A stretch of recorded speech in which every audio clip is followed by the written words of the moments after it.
കൂട്ടുകാർക്ക് നല്ലൊരു രാത്രി ആശംസിച്ചുകൊണ്ട് നമുക്ക് നേരെ അബിയുടെയും ജാനകിയുടെയും നാളത്തെ നല്ലൊരു പ്രൊമോ വിശേഷം കേട്ടാലോ.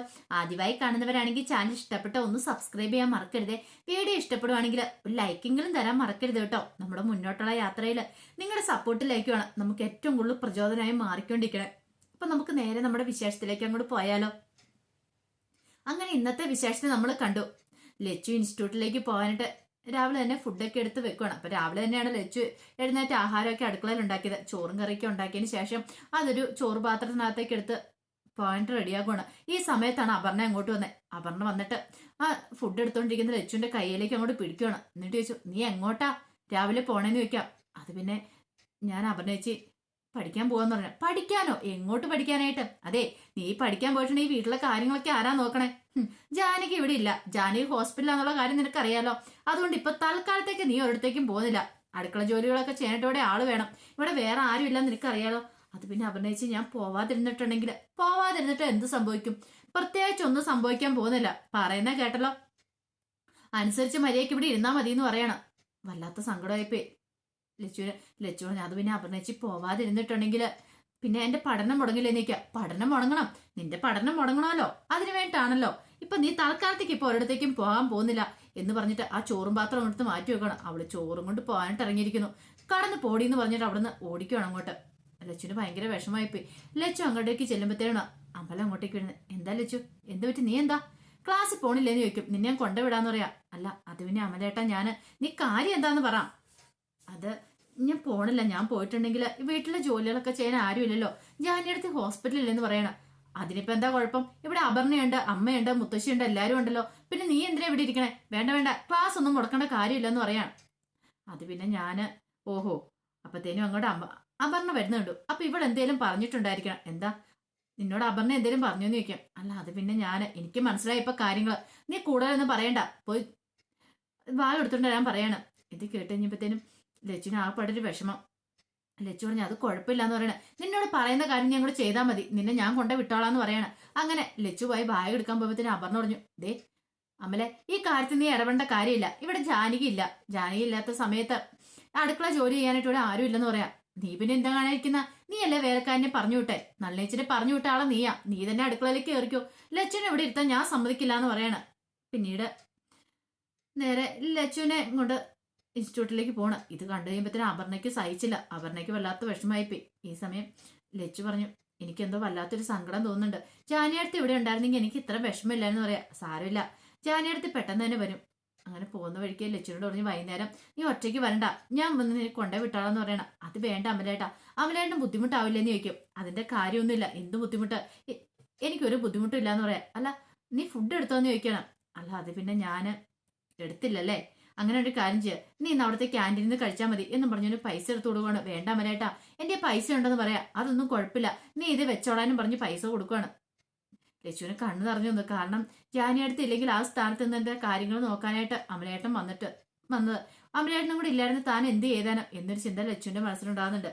പിന്നീട് അമല അവളെ കൊണ്ടുപോയിട്ടാണ് നേരെ കമ്പനിയിലേക്ക് പോണേ. ഈ സമയത്ത് അപർണ കട്ടക്കലിപ്പിലായിരുന്നു. അപർണയ്ക്ക് എന്ത് ചെയ്യണമെന്ന് അറിയത്തില്ല. ഇതങ്ങനെ വെറുതെ വിട്ടിട്ട് കാര്യമില്ല. ആ ലച്ചുവിനോട്ട് ഒരു പണി കൊടുക്കാൻ നോക്കിയതാ, പക്ഷെ നടന്നില്ല. ഈ സമയം അബിയും ജാനകിനെ അങ്ങനെ ഡോക്ടർ വിളിപ്പിക്കണം. അപ്പൊ വന്നതിന് ശേഷം ഇതുവരെയായിട്ടും ഡോക്ടറെ ഒന്ന് ശരിക്കും കണ്ട് സംസാരിക്കാൻ പോലും പറ്റിയില്ല. ഡോക്ടർ ഒന്നും പറഞ്ഞിട്ടുണ്ടായിരുന്നില്ല എന്താ ശരിക്കും അച്ഛന് പറ്റിയെന്നുള്ള കാര്യം. സ്ട്രോക്ക് വന്ന് മാത്രമേ അറിയത്തുള്ളൂ, അതിൽ കൂടുതലായിട്ടൊന്നും അവർക്കും അറിയത്തില്ല. അങ്ങനെ അവർ നിന്ന് കഴിഞ്ഞപ്പോഴത്തേനും ഡോക്ടർ വിളിക്കുമെന്ന് നേഴ്സ് എന്ന് പറഞ്ഞു. അങ്ങനെ അവർ ഡോക്ടറുടെ ക്യാബിലേക്ക് കയറി ചെല്ലുവാണ്. ഡോക്ടർ ഇരിക്കാൻ പറഞ്ഞു. അത് പിന്നെ അച്ഛനെ കുറിച്ച് ചില കാര്യങ്ങളൊക്കെ എനിക്ക് സംസാരിക്കാണെന്ന് പറയാം. ഇത് കേട്ടത് അഭി പറഞ്ഞു, എന്താ ഡോക്ടർ, അച്ഛൻ എന്താ പറ്റിയത്? ഇനിയിപ്പോ വേറെ ഹോസ്പിറ്റലിലേക്ക് എവിടെയെങ്കിലും കൊണ്ടുപോകണേ പറഞ്ഞാൽ മതി, ഞങ്ങൾ അങ്ങോട്ടേക്ക് കൊണ്ടുപോകാന്ന് പറയണം. അത് കേട്ടതും ഡോക്ടർ പറഞ്ഞു, ഇനിയിപ്പോ വേറെ ഹോസ്പിറ്റലിലേക്ക് കൊണ്ടുപോയിട്ടൊന്നും കാര്യമില്ല, അച്ഛന് വന്ന സ്ട്രോക്കാണ്, അത് ഇച്ചിരി ക്രിട്ടിക്കൽ ആയിട്ടുള്ള കാര്യമാണ്. അല്ല ഇതിനു മുമ്പ് ഇങ്ങനെ എന്തെങ്കിലും ഉണ്ടായിട്ടുണ്ടോ എന്ന് ചോദിക്കുക. പെട്ടെന്ന് ജാനകി പറഞ്ഞു, ഇല്ല ഇങ്ങനെയുള്ളതായിട്ടൊന്നും അറിയില്ല. അഭിയും പറഞ്ഞു, ഇങ്ങനെയൊന്നും വന്നിട്ടില്ല ഡോക്ടർ എന്ന് പറയണം. അങ്ങനെയാണെങ്കിൽ ഇതിൽ വലിയ സ്ട്രോക്ക് തന്നെയാണ് വന്നിരിക്കുന്നത്. ഇനിയിപ്പം പറയുന്നോണ്ടൊന്നും തോന്നരുത്, തുറന്നു പറയാൻ പോവാ. ഒരിക്കലും നിങ്ങളുടെ അച്ഛന് ബെഡിൽ നിന്ന് എഴുന്നേക്കാൻ സാധിക്കില്ലെന്ന് പറയണം. ഡോക്ടർ എന്താ പറയണേന്ന് ചോദിക്കുക. അതെ, അദ്ദേഹം ഫുള്ള് തളർന്നു പോയിരിക്കുക, ഒരിക്കലും അദ്ദേഹത്തിന് എഴുന്നേക്കാൻ പറ്റില്ലെന്ന് പറയാം. ഇത് കേട്ടതും വല്ലാത്തൊരു അവസ്ഥയായിപ്പോയി. ഒരിക്കലും പ്രതീക്ഷിച്ചല്ല അഭിയും ജാനകി കാര്യം. പെട്ടെന്ന് ജാനകി പറഞ്ഞു, അല്ല ഡോക്ടറെ, ഞങ്ങൾ വേറെ എവിടെയെങ്കിലും കൊണ്ടുപോയി നോക്കുവാണെങ്കിൽ എവിടെ കൊണ്ടുപോയാലും ഇതൊക്കെ തന്നെ അവർക്കും പറയാൻ കാണത്തുള്ളൂ.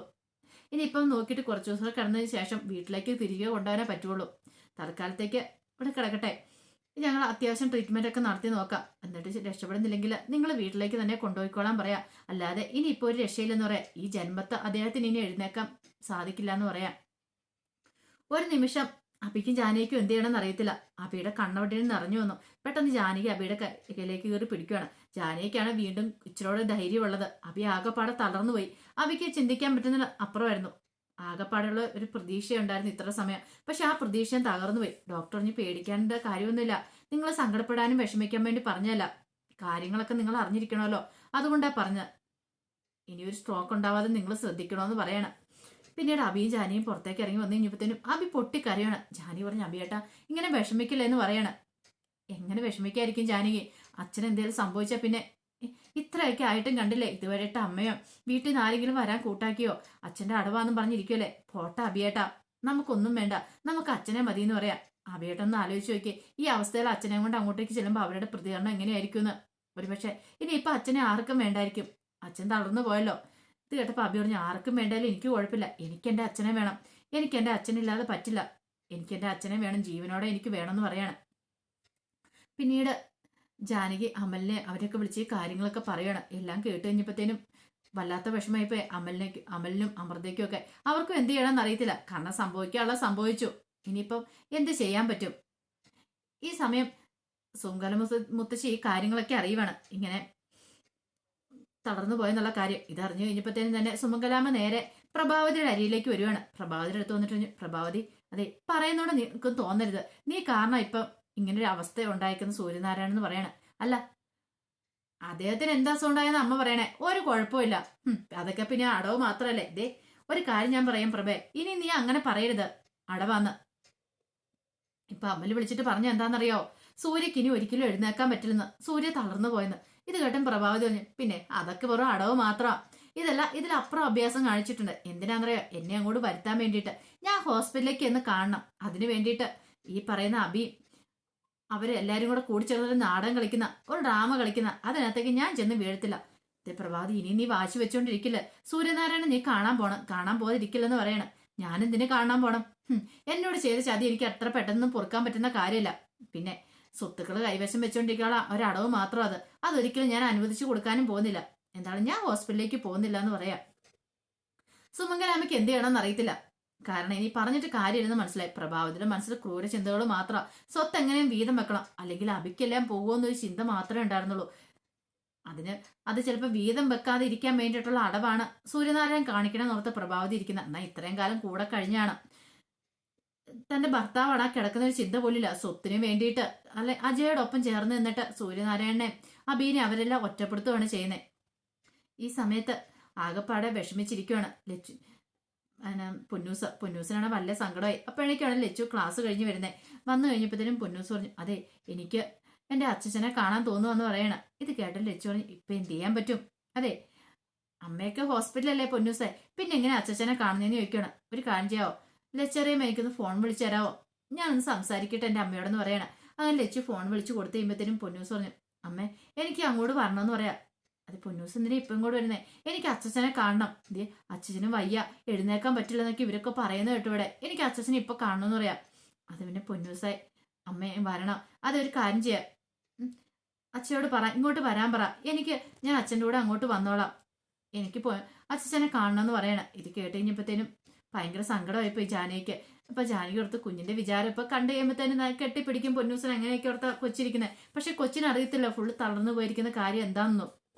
ഈ സമയം പൊന്നൂസിന്റെ വർത്താനം കേട്ട് കഴിഞ്ഞപ്പോഴത്തേനും ജാനകി കരയുവാണ്ടിരുന്നത്. അപ്പോഴേക്കുമാണ് അബി അങ്ങോട്ടിരുന്നത്. എന്താ കാര്യം എന്ന് ചോദിക്കുകയാണ്. പൊന്നൂസാന്ന് പറയണേ. പിന്നീട് ഫോൺ മേടിച്ച് കഴിഞ്ഞപ്പോഴത്തേനും അബിയോടും പൊന്നൂസ് ഈ കാര്യം തന്നെ പറയണേ. അബി പറഞ്ഞു, അതെ അങ്ങോട്ടേക്ക് ഞാൻ വരാട്ടോ, ഞാൻ വന്ന് പൊന്നൂസിനെ ഇങ്ങോട്ട് കൊണ്ടുവരാം, അച്ഛനെ കാണിക്കാൻ കൊണ്ടുവരാന്ന് പറയണം. അത് മതി എന്ന് പറയണം. അങ്ങനെ ഫോൺ വെച്ച് കഴിഞ്ഞപ്പോൾ ലച്ചുവിനോട് പറഞ്ഞു, അതെ ലച്ചു ചെറിയമ്മേ അച്ഛനെ കാണിക്കാനായിട്ട് ഇപ്പൊ തന്നെ എന്നെ വന്ന് കൊണ്ടുപോകും, ഞാൻ പോകുന്നുണ്ട്, എൻ്റെ കൂടെ ലച്ചു ചെറിയമ്മ വരുന്നുണ്ടോ എന്ന് ചോദിക്കണം. ഇത് കേട്ടപ്പോൾ ലച്ചു പറഞ്ഞു, ഞാനും വരുന്നുണ്ട്, അന്ന് നമുക്ക് പോകാന്ന് പറയാണ് കാണാൻ വേണ്ടിയിട്ട്. ഈ സമയം അമൽ ആകെപ്പാടെ തകർന്ന മനസ്സോടെ ഹോസ്പിറ്റലിലേക്ക് ചെന്ന് കഴിഞ്ഞപ്പോഴത്തേനും അമലിനോട് ഈ കാര്യങ്ങളെല്ലാം പറഞ്ഞു. എല്ലാം കേട്ടിപ്പോ അമൽ പറഞ്ഞു, ഇനിയിപ്പോ എന്ത് ചെയ്യാ അഭിയേട്ടാന്ന് ചോദിക്കണം. എന്ത് ചെയ്യണമെന്ന് എനിക്ക് അറിയില്ല, വല്ലാത്തൊരു അവസ്ഥയിലാ. ഇനിയിപ്പം വീട്ടിലേക്ക് കൊണ്ടുപോയിക്കോളാൻ ഡോക്ടർ പറഞ്ഞിട്ടുണ്ട്. 2 ദിവസം കൂടെ ഇവിടെ കിടത്തി അതിന് ശേഷം വീട്ടിലേക്ക് കൊണ്ടുപോയിക്കോളാൻ പറഞ്ഞിരിക്കുന്നത്. ഇത് കേട്ടപ്പോൾ അമൽ പറഞ്ഞു, അന്നൊരു കാര്യം ചെയ്താലോ, നമുക്ക് വേറെ എവിടെയെങ്കിലും ഒന്ന് അന്വേഷിച്ച് നോക്കിയാലോ, ഒരു പക്ഷെ കൂടുതൽ ഇച്ചിരി നല്ല ബെറ്റർ ട്രീറ്റ്മെന്റ് കിട്ടാനായിട്ട് ഒരിടത്തും കൊണ്ടുപോയിട്ട് രക്ഷയില്ലെന്നാ പറഞ്ഞിരിക്കുന്നു പറയണം. ആ സമയം അജയുടെ അടുത്തേക്ക് നിരഞ്ജന എല്ലുവാണ്. നിരഞ്ജന എന്നിട്ട് പറഞ്ഞു, അജയ് ഒരു കാര്യം ഞാൻ പറഞ്ഞേക്കാം, ഞാൻ ഹോസ്പിറ്റലിലേക്ക് പോകാൻ തുടങ്ങുക. നിനക്ക് നീ വരുന്നുണ്ടേ പോരെ. ഇനി എനിക്കിനി നിന്നെ നോക്കണിരിക്കേണ്ട കാര്യമില്ല. നിന്റെ അച്ഛൻ ആ കിടക്കുന്ന ഒരു ചിന്ത വേണം. സ്വത്തും പണത്തിനും വേണ്ടിയിട്ട് സ്വന്തം അച്ഛനെ വരെ നീ ബലി കൊടുക്കുന്ന സമയമാണ് അജയ് എന്ന് പറഞ്ഞുകൊണ്ട് നിരഞ്ജന വായി വന്നെല്ലാം പറയുവാണ്. നിരഞ്ജനയ്ക്ക് സഹിക്കാൻ പറ്റുന്നതിന്റെ അപ്പുറം വരുന്നത്. കാരണം അജയുടെ മറ്റൊരു മുഖമാണ് നിരഞ്ജന കാണുന്നത്. ഇത്രയും കാലം ഇങ്ങനെയൊന്നും ആയിരുന്നില്ല അജയ്. തന്നോട് ഭയങ്കര സ്നേഹമായിരുന്നു, കുടുംബത്തോട് സ്നേഹമായിരുന്നു, അച്ഛനെന്നും അഭിയാണെന്നൊക്കെ പറഞ്ഞ് ജീവനായിരുന്നു. പക്ഷെ എല്ലാം ഒരു നിമിഷം കൊണ്ടാ തകർന്ന്. സ്വത്തിന് വേണ്ടിയിട്ട് അജയ് ഇപ്പൊ സ്നേഹിക്കുന്ന തന്നെയോ കുടുംബത്തെ അല്ല, സ്വത്തിനെയാന്നുള്ള കാര്യം നിരഞ്ജനയ്ക്ക് മനസ്സിലായി. അതുകൊണ്ട് നിരഞ്ജന ഒരു തീരുമാനം എടുത്തു. ഇനിയിപ്പോ അജയ് പറയുന്ന അജയുടെ വാക്കുകൾ കേട്ട് നിന്നിട്ട് കാര്യമില്ല. തനിക്ക് തന്റേതായ ഒരു മനസാക്ഷിയുണ്ട്. പിന്നീട് നിരഞ്ജന ഹോസ്പിറ്റലിലേക്ക് തന്നെ പോകാനായിട്ട് ഒരുങ്ങുവാണ്. ഇത് കണ്ടു കഴിഞ്ഞപ്പോ അജയ് പറഞ്ഞൊരു കാര്യം ഞാൻ പറഞ്ഞേക്കാം, പോകുന്ന വരുന്നോ കൊള്ളാം, പക്ഷേങ്കില് ഇനി ഇതിനെക്കുറിച്ചുള്ള സംസാരം പറഞ്ഞ് എൻ്റെ അടുത്തേക്ക് വേണ്ട. എനിക്ക് ഇഷ്ടമുണ്ടെങ്കിൽ ഞാൻ പോകും, അല്ലെങ്കിൽ ഞാൻ വരത്തില്ല, പറഞ്ഞു കേട്ടല്ലോ എന്ന് പറയണ. നിരഞ്ജന പറഞ്ഞു, അതൊക്കെ അജയുടെ ഇഷ്ടം, അജയുടെ അച്ഛനാന്നുള്ള ചിന്തയുണ്ടെ കുഴപ്പമില്ല. പക്ഷേങ്കിൽ ഞാൻ ഇനിയിപ്പം അജയുടെ വാക്കിട്ട് ഇവിടെ നിൽക്കുന്നില്ല, എനിക്ക് പോയി കാണണം എന്നും പറഞ്ഞ് നിരഞ്ജന അങ്ങോട്ടേക്ക് പോവാണ്.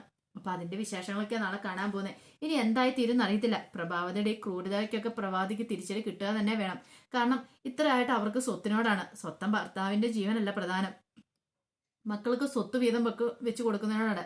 അബിക്ക് ഒരു കാരണവശാലും ഒന്നും കിട്ടല്ല. അതിന് വേണ്ടിയിട്ടാണ് അവർ ശ്രമിച്ചുകൊണ്ടിരിക്കുന്നത്. അപ്പൊ അതിന്റെ വിശേഷങ്ങളൊക്കെയാണ് നാളെ കാണുന്നത്. ആ വിശേഷങ്ങളൊക്കെ നമുക്ക് എല്ലാവർക്കും കാത്തിരിക്കാട്ടോ.